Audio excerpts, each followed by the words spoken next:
Hello everyone and welcome back to Kerbal Space Program. Now in the previous episode we launched our new SSTO plane and made our way up to the Atlas station, did some refueling and landed pretty terribly on the surface of Kerbin. So today what we're going to do is do some upgrades to the Atlas station as we discussed in the previous episode. And let me just hop into the tracking station quickly so I can show you what I have planned. And basically all we're going to do is just sort of hop into orbit when we're about to rendezvous, because you guys have seen a lot of this sort of stuff before. So the plan basically is to attach two manned docking tubes to the sides of the habitation module over here, which will extend that way sort of horizontally. And then to attach upon this axis a solar array. That's right, it's about time. Oh, actually I was thinking maybe we attach the solar arrays down on here. Yeah, that would be better, wouldn't it? Off the fuel tank. We attach some big old solar panel arrays. In fact, actually, that's exactly what we're going to do. We're going to put the solar panels on here, and we're going to stick some docking arms for manned tubes on these edges here. Okay, cool. So, as I said before, I will see you guys once we are in orbit with both of those things. And as promised, here we are in rendezvous with Atlas Station. However, I did lose probe control for a bit there, which I was rather confused by, I must say. And then I realized that I have somehow accidentally deleted... I've actually done it. I've somehow deleted all of the relays around Kerbin. I think when I was clearing up probes, I accidentally did that because I'd redesignated them as satellites. And they're all gone now. So we're gonna have to put the satellite network back into place. But before we do any of that, we're going to have to cancel off our velocity relative to the station now. Let's just bring that vector in line. Thrust forward. Perfect. Okay, cool. So now we have null velocity. So what we're going to want to do is work out where we're putting things. We said we wanted to put those HAB tubes, that's these ones over here, right over here. We're going to want to put those on the edges here, and we're going to put the solar panel arrays on the tips, but that does mean we're going to have to move this thing, this fuel tank. And I don't know where we're going to put that, probably over here. Yeah, we could put the solar panels over here. No, I think on the base is better. Yeah. So in fact, actually, you know what, let's do a solar panel first, so we can get a bit of power. In fact, let us decouple that node. We're going to enable RCS. Oh, wrong craft. Tab over to that one. There we go. Enable RCS. And we're going to want to push away. Cool, and we're going to say control from here, because these probe cores are, for some reason, upside down. So let's thrust over this way. We can line ourselves up nice and good like. And then we're going to set that as our target. We're going to control from here. We've done that already. And yeah, now we're just going to want to sort of push away a bit. We can line ourselves up a bit better. And then, yeah, we're kind of just going to go at it. So let's go directly upwards just to match heights a little bit better. Because I want to, when I turn over to face that, I want them to be roughly in the same inclination. Or orientation, rather. Oh.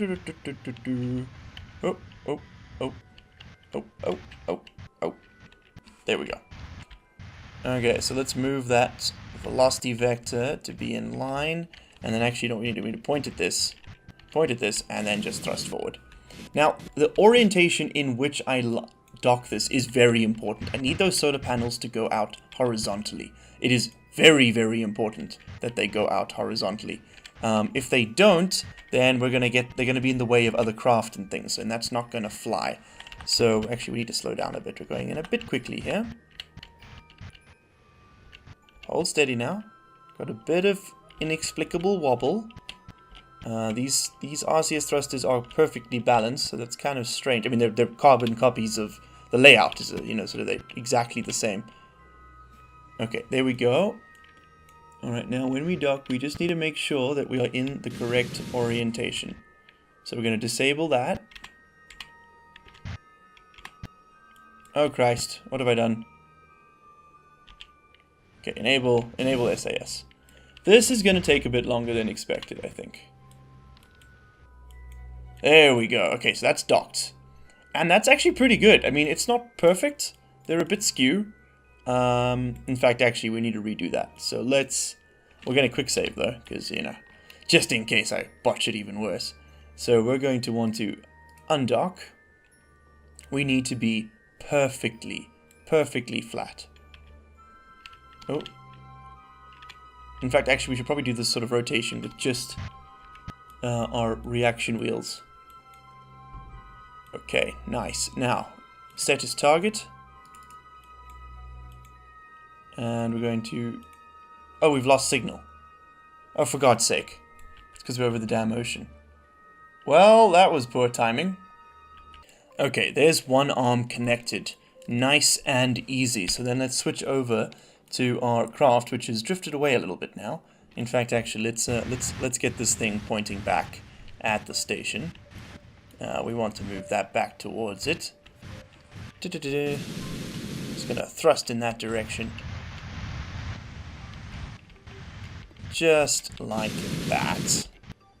There we go. And we've got all these sort of bizarre ghost forces being imparted upon the craft at present. But it's alright, you know, we'll make it work. So now we're going to bring this guy back in closer again. And let's just... Actually, no, we can get you a little bit closer than that even. There we go. And we can just wipe off that relative velocity. There we go. Close enough. Okay, so now we're going to... You know what I'm going to do? I'm going to go ahead and shuffle things around on the station. And actually, I'm going to attach all these arms. And then I will bring you guys back once that is done. Because we have quite a bit to get through today. And we don't really have time to be faffing around with docking ports. So I will see you in a second. And there we go. The Atlas station is now fully operational. I must say, I'm pretty chuffed with this. All it really needs now is a fuel storage depot. And it's a pretty much perfect base station outside of Kerbin's atmosphere. But what we really need to be doing here is heading off to Minmus to scan for metal ore. And the reasons for that will be made clear enough in due course. So I need to put together a little scanning probe to head over to Minmus and, yeah, sort out what's going on there. We also need to re-establish connection around Kerbin because we've destroyed all of our relay antenna. So that's another thing we're gonna do. I will see you guys once we are ready on the launch pad with our antenna, in fact. Alright, and here we are on the launch pad with the Mercury Relay 1. That's right, these are going to be our listening posts to the galaxy. These should be the final rendition as well of all relay craft that we will need to make. So we're just going to launch. This is going, of course, on the Starpoint 1 light lifter. It's the Starpoint 1, just without the side boosters, basically. And I've just ditched the central stage there as well, because this thing has more than enough Delta V to do what we need it to do here. In fact, so much so that I can forego my usual terribly inefficient launch and fire this thing, you know, on a more even trajectory. Anyway, you guys have seen launches before, so we're going to cut to when this thing is getting into a stable orbit, and then we're going to put up another 2. They will not, of course, be in resonance because I'm very bad at doing that, but they will, of course, do the job regardless. So I will see you guys once we're further on in this mission. And here it is in orbit, the Mercury 1 relay. Now, we're going to want to put this in quite a high orbit around Kerbin because this thing can do some pretty mad distance. It does not need to be geosynchronous, so I'm thinking a 4 million round orbit will probably be more than enough. Let's just push that forward. There we go. I know I promised to do Minmus Space this episode, but with my little bugger up here costing us some time, it might only be next episode that we do it. Which actually brings me to another point, is would you guys like to see more episodes like this one, where we do a whole compendium of different things, or would you prefer we do episodes like the previous one, where, you know, I focus on sort of one primary task to the absolution of others? And the reason I ask that is simply because these episodes that do a whole bunch of stuff take a lot longer to put together, and I can only release one a week. Whereas if I were to do sort of individual missions as a whole episode, or, you know, to a reasonable degree, I could probably put out 2 a week, and it would just go on for a lot longer. So it's completely up to you guys. Do you want to see more content or slightly less content but with more in it? You know, so I suppose that's your those are your options. Let me know in the comments below if you feel like you want to vote on that. Alright, I'm coming up to Apoapsis now, and boom, that's a pretty decent orbit, I must say. Well, I mean, not yet, but it's going to be. And then we can round that out from that point. We want to make that as clean as possible. A little bit more. There we go, getting there. And that's not too eccentric. I'm okay with that, to be honest. Yeah, I'm okay with that. That's close enough. Eccentricity is probably, you know, less than 1, and that's what really matters. So let us face our target node and then warp out there. It'll take 2 hours to reach our maneuver node, which is no problem for time warp, especially at 100,000 speed. Okay, let's just slow down a bit because we're coming in there in a minute. And boom, there we go. So now we just burn off the next 400 meters per second to round out that orbit. And that's going to give us a pretty decent relay. We probably don't need 3 actually with one this powerful, because at this rate it will always be in contact with another point on Kerbin. However, I would like to put up a second one just to be certain, and you know, then of course why not do a third, because that will ensure that the 2 points, as in this relay, if this one is ever even for a microsecond away from contact, it will be able to connect with the other one, which will have contact with Kerbin. Although, let's just warp around a bit and see if we miss anything. It doesn't look particularly troublesome to me. In fact, actually, when is that awesome? Remember that Dres encounter is coming up in a day. So that is something we're going to have to do if we want to go out to Dres. And I'm not convinced we do want to go out to Dres just yet. But yeah, no, this relay seems to be doing the trick. It is directly connected with Kerbin. In fact, actually, let's see what's linking to it. Everything. Everything is linked to it. Okay. And we've got some pretty poor connections coming in, but they're slightly better than those on the surface. I'm not really too fussed if the connections are poor, as long as there are connections. That is totally okay with me.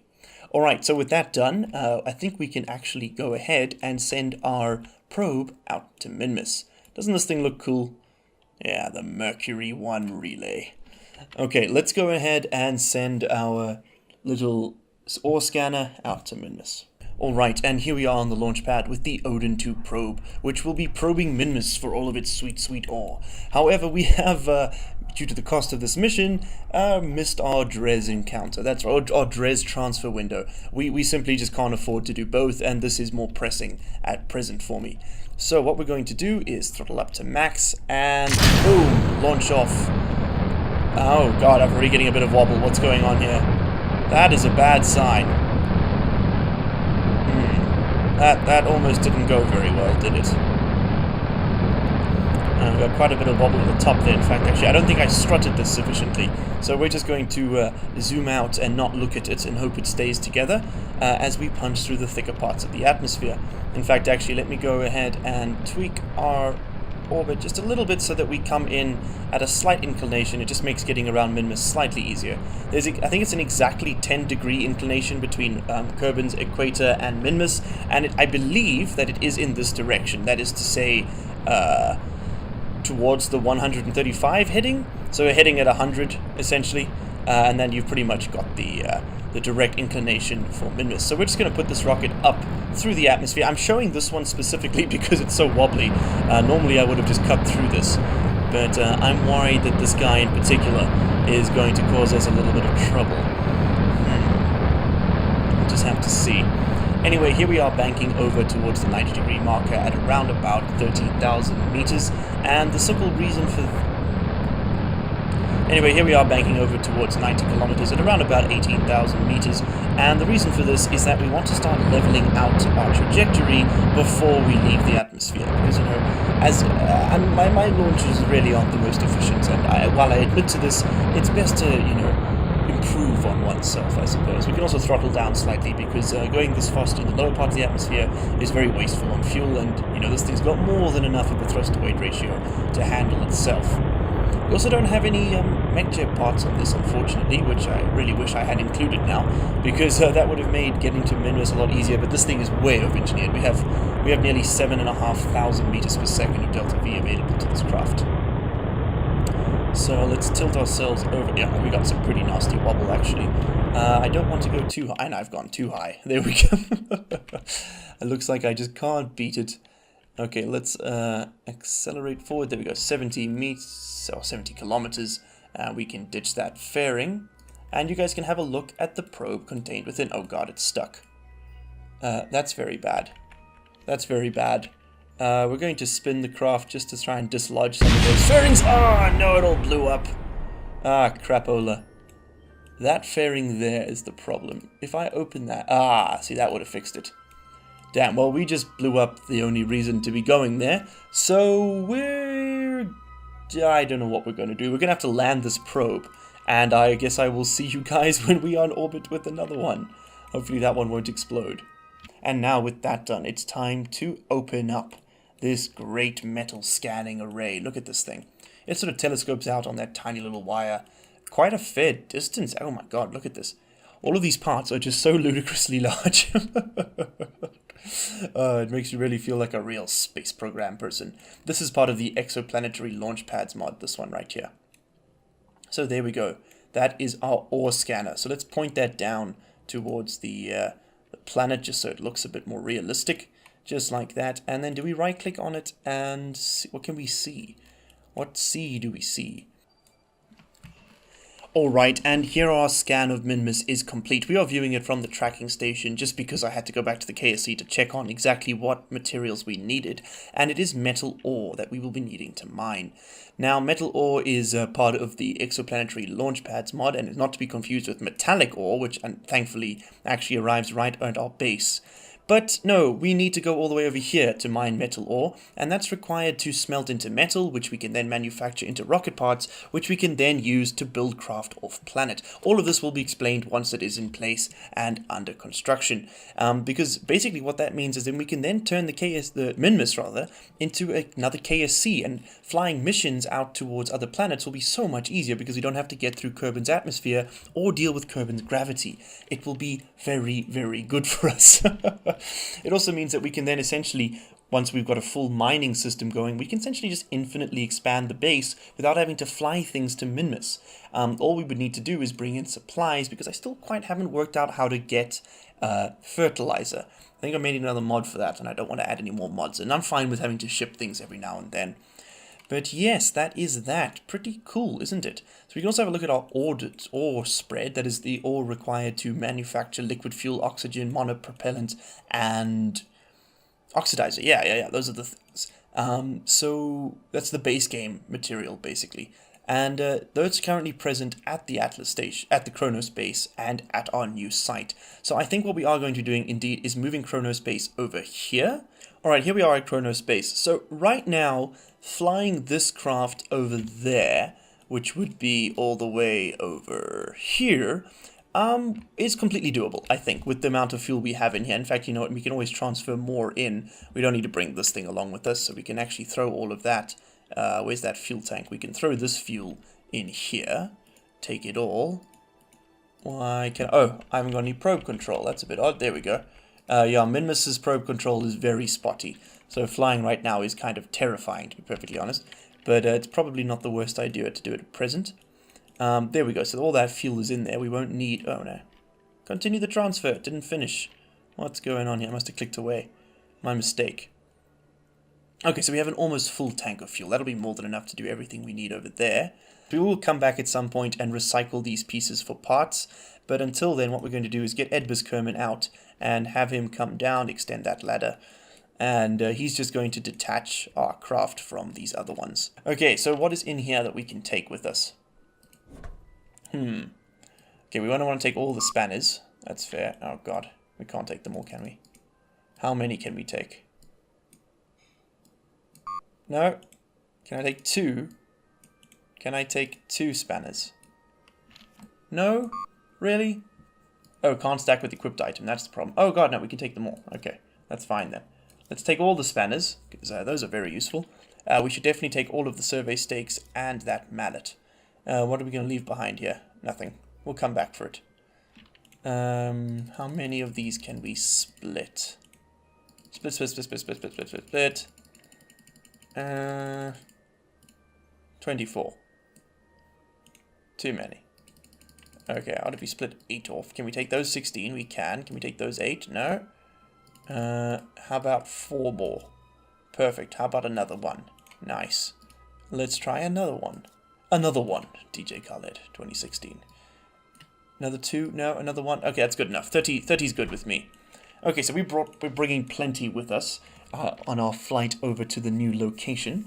And once we're there, we're going to call the episode good, and everything else we bring to the Chronos base will be landed there. I'm not too worried about abandoning this at present because, you know, really, we haven't really put that much on the surface, and I've got some pretty big missions planned, so it will do all of it with no problem. Let's just wander in here. Grab. I suppose we probably should have, you know, moved all of the supplies we could have into this vessel, but you know what, YOLO. Am I right, boys and girls? And we also got this... oh god, what happened? What happened? Oh, he's so heavy. He's just so heavy. Is this the survey station? Yeah, you need to go in this one, my guy. There we go. Okay, now we need to fly this craft all the way over here. Okay, so we need to do this at such a time that we know we're not going to lose everything. So basically, we need to wait for this to be facing Kerbal. There we go. That's the plan. Okay, now we can fly over towards the metal ore deposit, and I think it's probably at 270 from us. So let's throttle up. We need, oh god, we need to first throttle down, activate our engines again. There we go, and then throttle up. Perfect. We can also put away these radiators, because those are just going to get smacked for no reason, as are those solar panels. All of that can be replaced. It's, oh god, I extended the radiator. Wrong button. Retract it all, put the ladders away too. God, all of it's just open, it shouldn't be. There we go. Okay, now we can begin to fire. Yes, in the exactly the correct direction, actually, who knew? So let's just point ourselves towards the target. We do need a bit of vertical velocity to go over that mountain. But boom, that should be sufficient. There we go, and we're going to come right over that thing. So now, hopefully... yes, we will maintain signal the whole way. God, I really hope this thing doesn't move out the way. Yeah, flying without sufficient relays in orbit is terrifying, and I would not recommend it to anyone. So let's wipe off that velocity. There we go. We're going to come down a little bit further, a little bit across. Nice, just like that. Let's wipe off all of that horizontal velocity so that we can begin to control our descent a bit more. Voila. And then I would like to point myself in that direction, just like this, and thrust towards, there we go, right towards that maneuver node. Oh, not maneuver node, what are they called? Waypoint, that's the one. So we can go down here towards it, towards it, towards it. Oh, we are going to be landing on a slope, which is pretty shitty, I must say, but it's flat enough, I guess, over here. I hope. We'll find out. Yeah, it's kind of slopish, but, you know, it's not unsalvageable. Let's also extend our landing gear, because we're going to impact pretty hard if we don't have those out. And even with those out, we're going to hit the ground pretty hard. Pretty unpleasantly hard, actually. So the ore concentration here should be high enough to facilitate any mining we want to do. And I think that we will actually be able to do quite a bit more. Oh god, that's the surface. We need to be on the surface view. Why wasn't it on surface view? Oh lord. Okay, we can actually thrust this way because we need to be heading that way towards that target anyway. So let's let that happen. Drift. Oh god! Oh, jeez, bit too heavy on the time warp there, Miles. Oh Jesus, so petrifying. Okay, hopping a skip over, and we're there. Perfect. Okay, so we can face retrograde. We are almost out of fuel, so thankfully this is almost done. We really can't afford... whatever we land on now is where we're landing. No two ways about it. This is very, very sloped. It's not great, but it isn't the worst thing ever. You know, I can work with it, but I wouldn't like to have to be working with it. So we have 30 meters per second remaining in this craft, and we need wipe off only another 15 or so. So it's very doable. Suicide burn time. Let's just throttle up those engines. Oh, come down. Comfortably, comfortably. Slowly now. 18 meters per second remaining. Oh god, this slope is very intense. Okay, it's a good thing we're going to be building most of the stuff we put here and not landing it. And of course, you guys will see all of that in the next episode, which I'm pretty keen for. Shit. No. You will not. Aim straight up. Aim straight up. Hold yourself in that position. Okay. Come down gently now. Gently. Let's disable these engines. Shut down engines. We could turn off our SAS so that it settles. Settle. Settle. There we go. Okay, SAS enabled, and we can extend all of our bits again. Okay, and that was done all within that very small probe window. So, phew, okay, Chronos Base is relocated officially. I hope everybody enjoyed watching. I definitely got some stress recording this episode, but I think it was very much worth it, because now we will be able to mine metals and create our own craft off-world. At least we will, once we've got the infrastructure set up. Anyway, I will see you guys in the next episode. Cheers.